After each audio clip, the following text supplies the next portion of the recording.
Hello friends, నేను రాజుగారు. రీసెంట్గా వైఎస్ఆర్సీపీ అధినేత మాజీ ముఖ్యమంత్రి జగన్మోహన్ రెడ్డి పోలీసులను ఉద్దేశించి చేసిన కామెంట్ అయితే పెద్ద ఎత్తున దుమారం రేగుతుంది. చంద్రబాబు నాయుడు గారికి అంటే ప్రస్తుత ఆంధ్రప్రదేశ్ ముఖ్యమంత్రికి పోలీస్ డిపార్ట్మెంటు ఒక వాచ్మెన్లా పనిచేస్తున్నారనే విధంగా ఆయన కామెంట్ చేయడం జరిగింది.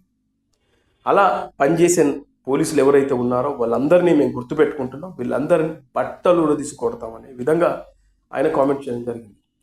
మామూలుగా అయితే పోలీస్ డిపార్ట్మెంట్ మీద ఒక సామాన్య ప్రజలు ఎవరైనా కానీ ఇలాంటి కామెంట్ చేస్తే వెంటనే అరెస్ట్ చేస్తారు, నోటీసులు ఇస్తారు, తీసుకెళ్ళి లోపలేసి బొక్కలేసి కుమ్ముతారు.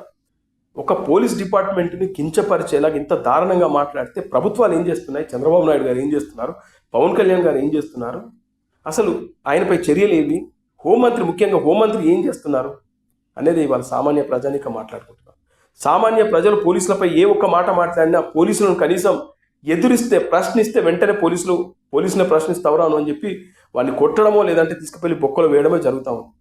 జగన్మోహన్ రెడ్డి మాజీ ముఖ్యమంత్రినా లేకుంటే ఒక పార్టీ అధినాయకుడనా లేదంటే ప్రస్తుత ఎమ్మెల్యే అయినా ఎందుకోసం ఉపేక్షిస్తున్నారు, ఇది అర్థం కాని పరిస్థితి. అయితే పోలీసుల నుంచి మాత్రం తీవ్రమైన కామెంట్లు వినబడతా ఉన్నాయి. పోలీసులు తీవ్రంగా దీన్ని చాలా సీరియస్గా తీసుకున్నారు. జగన్మోహన్ రెడ్డికి కౌంటర్లు ఇస్తున్నారు.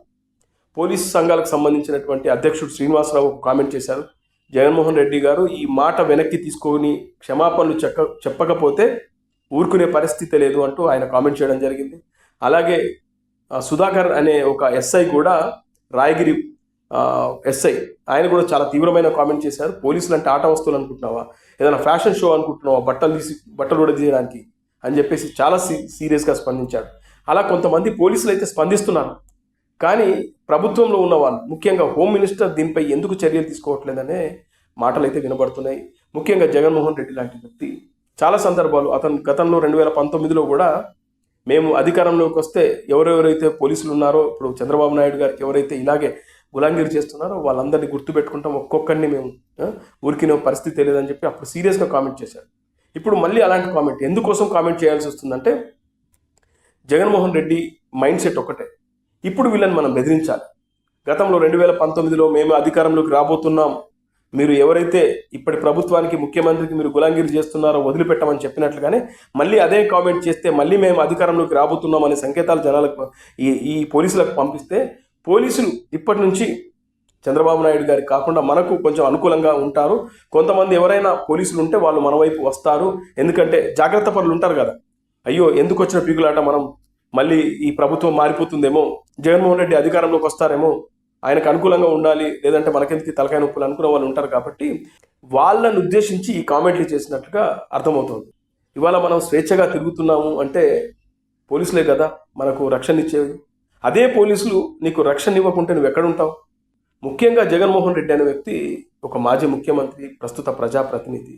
పోలీసుల పట్ల ఎంత గౌరవంగా మాట్లాడాలి, ఎంత మర్యాదపూర్వకంగా ఉండాలి. అలాంటి వ్యక్తే పోలీసులను ఉద్దేశించి చాలా నీచంగా దారుణంగా మాట్లాడితే ఆయన అనుచరులు కానీ లేదంటే సామాన్య ప్రజలు కూడా పోలీసులకు ఎక్కడ గౌరవిస్తారు? ఇది జగన్మోహన్ రెడ్డి లాంటి వ్యక్తి ఎందుకు ఆలోచించట్లేదు? పోలీసులు అయితే పెద్ద ఎత్తున అయితే చాలా సీరియస్ అవుతున్నారు. ఇలాంటి మాటలు జగన్మోహన్ రెడ్డి లాంటి వ్యక్తి నుంచి మరొకసారి వస్తే మాత్రం మర్యాదగా ఉండదు. ఇప్పటికీ క్షమాపణ చెప్పాలి, లేదంటే మేము ఊరుకోమంటూ పోలీసు సంఘం అయితే పెద్ద ఎత్తున ఆయనను కౌంటర్ చేసి మాట్లాడుతూ ఉన్నారు. మరి ప్రభుత్వం ఎలాంటి యాక్షన్ తీసుకుంటుందో చూడాలి మరి.